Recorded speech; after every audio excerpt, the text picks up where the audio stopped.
Audio Jungle. Film dilanjutkan, terlihat Sakura yang baru datang. Rumah Nojaki kelihatan rapi. Ini udah macam di manga, tapi nyatanya ada seseorang yang akan datang. Dia adalah editor pengawasnya si Nojaki. Sakura mengatakan kalau itu udah macam mau kedatangan pacar. Nojaki kalau kedatangan pacar malah dia biarkan, gak rapi juga gak masalah. Sakura makin penasaran sama orang yang akan datang, yang katanya dewasa dan juga keren. Si Sakura mikir udah yang aneh-aneh. Tak lama orangnya datang yang ternyata seorang laki-laki bernama Ken-san. Dia tanpa basa-basi langsung minta naskahnya dan menolak semua tawaran si Nojaki lalu pulang. Udah pasti kalau Ken kagak suka sama Nojaki, tapi ada yang membuatnya keren. Yaitu setiap mengirim pesan Ken selalu cepat membalasnya. Kecuali nelpon dia suka dimarahin. Tapi Nojaki berpikiran positif terus sama dia. Sakura bertanya tentang editor pengawas yang beda-beda. Si Nojaki juga pernah mendapatkan editor pengawas yang kurang dia sukai, yang mana dia terlalu sok-sokan. Dan ide yang harusnya punya Nojaki, dia aku-akui olehnya. Jadi itu yang membuat dia kesal, sampai manganya suka kagak jelas. Lalu dia sekarang pindah jadi editor pengawasnya Miyako. Pas dibaca manganya, di dalamnya terdapat hewan bernama Tanuki mulu, jadi kesannya malah jadi aneh. Esokannya manga buatan Miyako rilis lagi, kali ini tentang misteri gitu. Tanuki dibuat mati dramatis yang belum tahu pelakunya, tapi ujung ceritanya terdapat spoiler. Jadinya nggak greget. Ini udah kesalahan editor pengawasnya. Tak lama ada cewek memanggil si Nojaki. Dia mau mengembalikan sesuatu. Sakura udah mikir kalau mereka ada hubungan, yang ternyata cewek tersebut adalah Miyako, penerbit manga Miyako sendiri. Lantas Sakura langsung kaget, yang dia ingat cuma Tanuki dan Tanuki di sana. Setelah itu mereka diajak ke rumahnya Miyako. Di situ mereka ngobrol macam biasa. Terus ngomongin proyeknya si Miyako, yang mana tadinya rencananya mau menambahkan gajah. Cuma terlalu gede jadi kagak jadi. Terus Miyako memberitahu tentang blog seorang editor pengawas yang isinya mantan editor pengawasnya si Nojaki alias Maeno. Kasian si Miyako dibegoin terus sama si Maeno. Katanya tadi Maeno ada di sini. Tak lama dianya balik lagi dong dan bertemu dengan si Nojaki. Datang-datang udah pede aja itu orang. Tapi Nojaki kesal. Terus dia memberikan foto waktu dulu. Pas dikasih foto dia sendiri. Dia balik lagi karena ada yang ketinggalan, yaitu naskahnya. Disitulah si Nojaki kagak sukanya sama Maeno. Dia lebih milih si Ken. Mau ganti genre manga pun siap kalau sama Ken. Tapi Ken keberatan akan hal itu. Selepas sampai rumah, ketika Nojaki lagi masak, Ken menelponnya. Dia masih bingung dengan isi naskahnya. Ada beberapa yang belum menunjukkan perasaan si karakter ceweknya. Nojaki cuma memanggilnya saja. Jadinya Ken nyuruh untuk memperbaiki. Terus juga Nojaki disuruh untuk menjadi peran yang jadi karakter cewek di manganya. Biar dia merasakan perasaannya dan bisa dituangin di manganya. Esoknya dia lakukan hal itu dengan memberikan bekal kepada si Sakura. Dia bawa kurang lebih 6 bekal buat orang-orang. Si Seo yang ada di situ pun dikasih. Karena emang dia orangnya suka nyakitin, itulah yang dia lakukan sekarang. Nojaki kesulitan karena kehidupan nyata sama manga benar-benar berbeda. Terus dia ketemu Mikoshiba lalu memberinya bekal juga. Awalnya dia gak mau nerima, pas dia makan dia suka. Ketika lagi berjalan, Nojaki melihat si Kashima lagi diperebutkan cewek-cewek. Dia berencana untuk merebutnya. Terus di sisi lain terlihat Sakura lagi nyari si Nojaki dan Hori lagi nyari si Kashima. Tak lama mereka berdua lewat sedang dikejar-kejar cewek. Udah gak ngerti lagi ini mah. Tak lama dia belum bisa merasakan keberhasilan di situ dan melepaskan si Kashima. Udah bener-bener polos si Nojaki. Terus si Kashima nangis dong digituin dan ngadu sama si Hori. Sementara itu Sakura memberikan tempat makannya ke si Nojaki. Dia nawarin lagi untuk membuatkannya bekal lagi. Tapi Sakura kagak mau. Pas di rumah akhirnya si Nojaki ngerti perasaan si karakter cewek yang ada di manga. Si Ken mempertimbangkan apakah cerita yang tadi dilakuin bakalan dimasukkan untuk ke bab selanjutnya. Tapi si Nojaki mau belajar lagi. Setelah dia belajar lagi malah masih hancur juga. Singkat cerita, si Sakura memberikan hadiah flashdisk yang berisikan lagu merdunya si Seo. Esoknya ketika dia lagi berjalan, dia mendengar suara si Seo di lapangan basket. Pas dia intip ternyata dia lagi mengacau laki-laki yang lagi latihan. Di situ ada adik kelasnya bernama Wakamatsu. Dia langsung menghampiri si Nojaki tapi kena bola. Sepulangnya sekolah, Waka menanyakan kenapa Nojaki kagak main basket lagi. Padahal SMP dia jago banget. Nojaki lagi ngejaga lengannya supaya kagak cedera. Terus si Waka punya beberapa keluhan selama ini, terutama insomnia. Jadinya si Nojaki ajakin ke rumahnya buat membantu pembuatan manganya. Ketika si Waka lagi ngebantuin, Nojaki kagak sengaja muter lagunya si Seo. Tapi si Waka tiba-tiba aja bisa tidur ketika mendengar lagunya si Seo. Pas dia bangun, dia kagak percaya bisa tidur gara-gara suara lagu itu. Alhasil dia pengen lagu tersebut. Si Nojaki mikir keras buat itu karena kalau tahu bisa bahaya. Tapi Waka mau bantu kalau dia dikasih lagu tersebut. Terus Sakura macam biasa ngebantuin. Kali ini dia garap karakter tambahan. Yang mana sebenarnya dua karakter itu saling membenci. Nojaki yang ingat kejadian itu mirip sama Waka. Dia harus mencegahnya. Keesokannya si Waka senang banget. Sekarang dia bisa tidur nyenyak terus gara-gara musik itu. Dia berterima kasih, jadi si Nojaki cerita sama si Sakura yang udah terjadi. Setelah itu lagi-lagi si Seo bikin rusuh lagi di lapangan. Kali ini Waka mencoba menghalanginya tapi gagal. Dia auto nangis ke si Nojaki. Dia berencana untuk membalasnya dan meminjam buku manganya si Nojaki. Pas dia baca, Waka ngerti sesuatu. Jadinya dia bikin surat tantangan kepada si Seo. Tapi udah macam surat cinta. Sebenarnya Waka juga kagak bisa bikin surat tantangan. Jadi sorenya mereka ketemuan. Awalan aja si Seo udah kagak serius yang membuat si Waka langsung belak-belakan. Kalau dia udah males diganggu terus ketika latihan dan juga suka disuruh-suruh sama Seo. Tapi Seonya kagak mudeng jir. Si Waka auto tambah kesal, terus dia ke rencana kedua. Yaitu dengan membanding-bandingkan Seo sama penyanyi yang sering ia dengerin. Yang tak lain itu Seo-Seo juga. Waka belum tahu kalau penyanyinya itu si Seo. Lagi-lagi Seo kagak connect. Lalu dia tadinya mau menamparnya menggunakan sarung tangan. Malah dikasih dong. Alhasil rencana dia gagal total. Keesokannya Seo ngasih tahu kepada si Sakura dia baru pertama kali dikasih hadiah sama cowok. Terus si Sakura dapat pesan bahaya dari si Nojaki. Dia lagi sakit. Jadinya Sakura langsung ke rumahnya. Dia ngerti dia harus bawa apaan. Pas sampai sana Sakura membawa tinta yang ternyata Nojaki sakitnya bukan bohongan. Lalu teman-temannya juga bawa tinta, dikira sakit bohongan. Sebenarnya Nojaki ada tugas buat diselesaikan hari ini. Sedangkan dia kagak boleh beranjak dari tempat tidur. Dia meminta untuk gantian. Cuma Sakura menyuruhnya istirahat aja. Tapi Nojaki orangnya profesional. Teman-temannya udah kagum dong. Tapi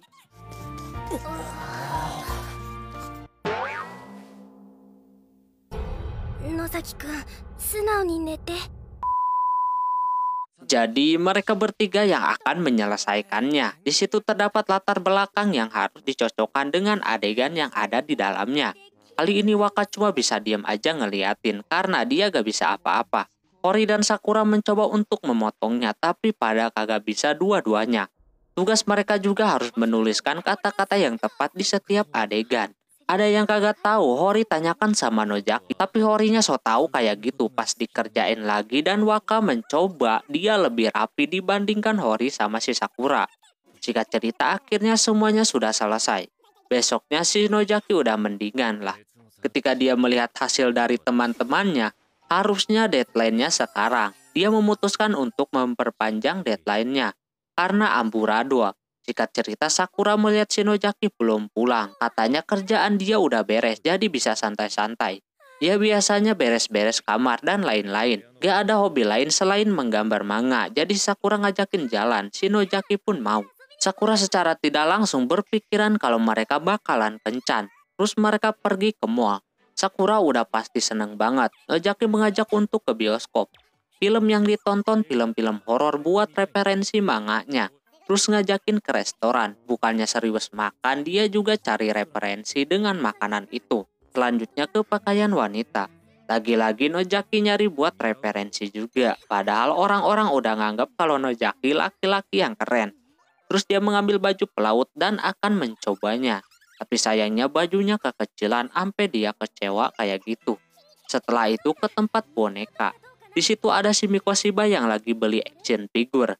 Yang terbuka banget, dia auto malu. Tapi Nojaki tidak mempermasalahkan itu. Dia juga punya di rumah, bahkan yang telanjang dan gak ada mukanya pula. Terus si Nojaki juga nyari buat referensinya. Dia melakukan apapun demi manganya. Nojaki mencari action figure yang menurutnya cocok. Sakura langsung harus fokus, dia bentar lagi bisa tahu tipe si Nojaki kayak gimana. Pas sudah dapet ternyata milih action figure laki-laki. Setelah itu Sakura mengajak ke alat seni. Di situ mereka berdua belanja banyak barang, lalu sesudahnya mereka pulang. Di perjalanan Sakura berpikir kalau kali ini dia kagak ke rumah si Nojaki. Karena udah sering ke sana, jadi kalau enggak sekali rasanya sepi.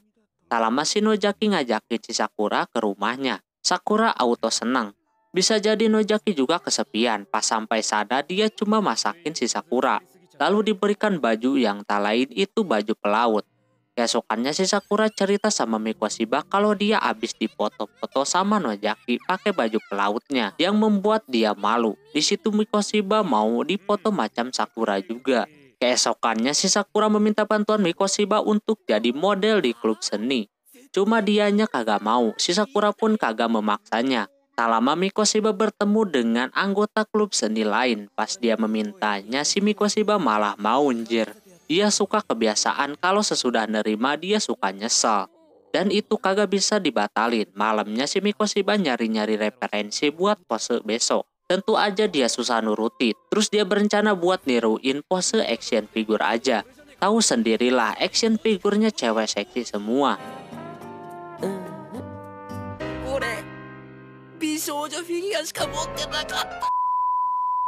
Besoknya dia punya berita baik kalau posenya udah dipersiapkan. Jadi setiap orang punya kesempatan beberapa menit untuk satu pose.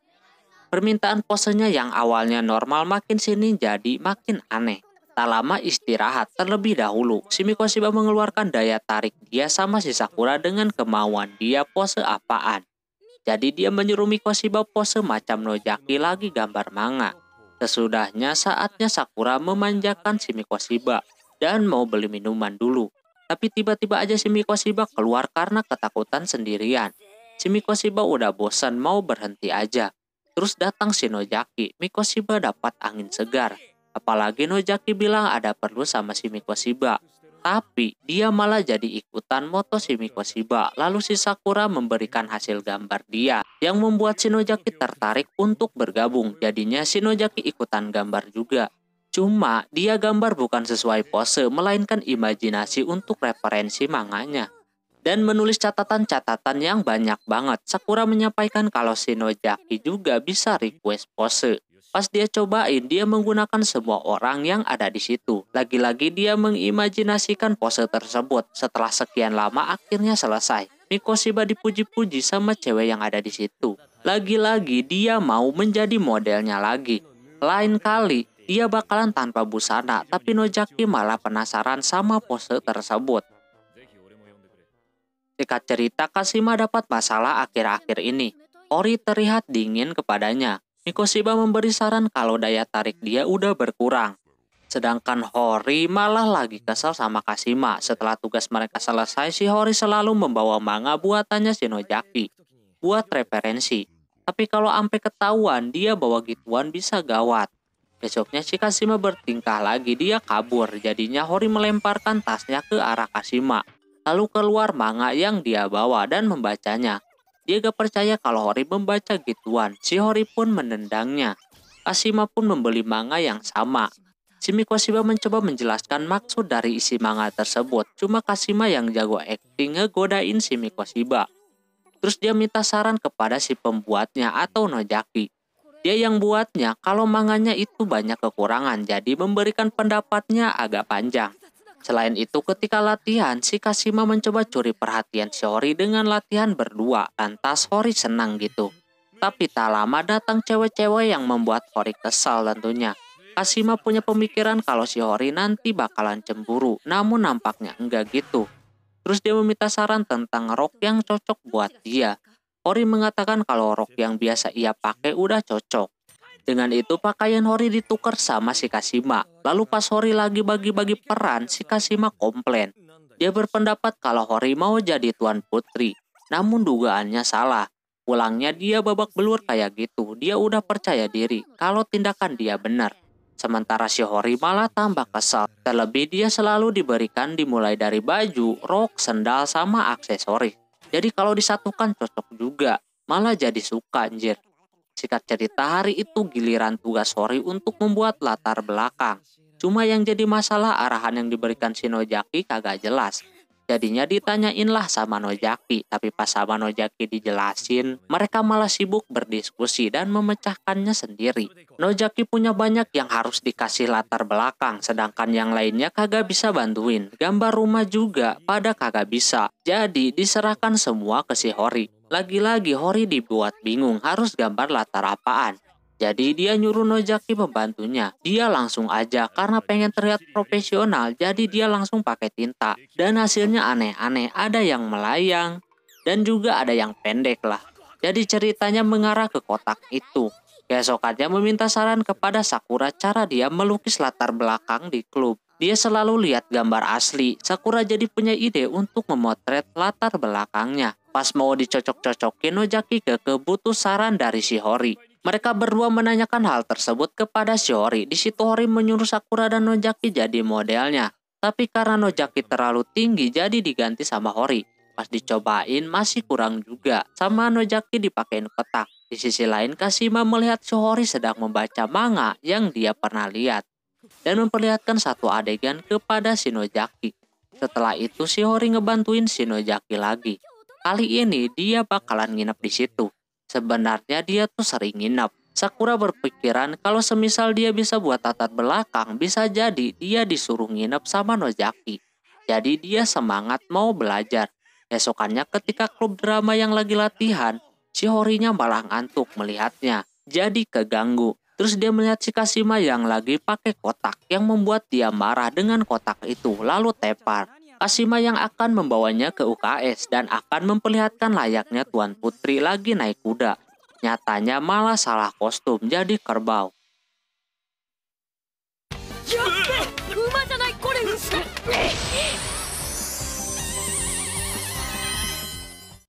Sampai di UKS dia kaget kalau itu si Kashima. Pulang dari sana Hori membuat latar belakang lagi. Karena hari itu berkesan, si Hori nyuruh Nojaki membuat naskah tentang pangeran yang dikutuk jadi kerbau. Oke, mungkin segitu dulu untuk video kali ini. Mohon maaf bila ada kesalahan dalam penyebutan nama, tempat, atau yang lainnya. Dan sampai jumpa di video selanjutnya. Jamatane, bye-bye.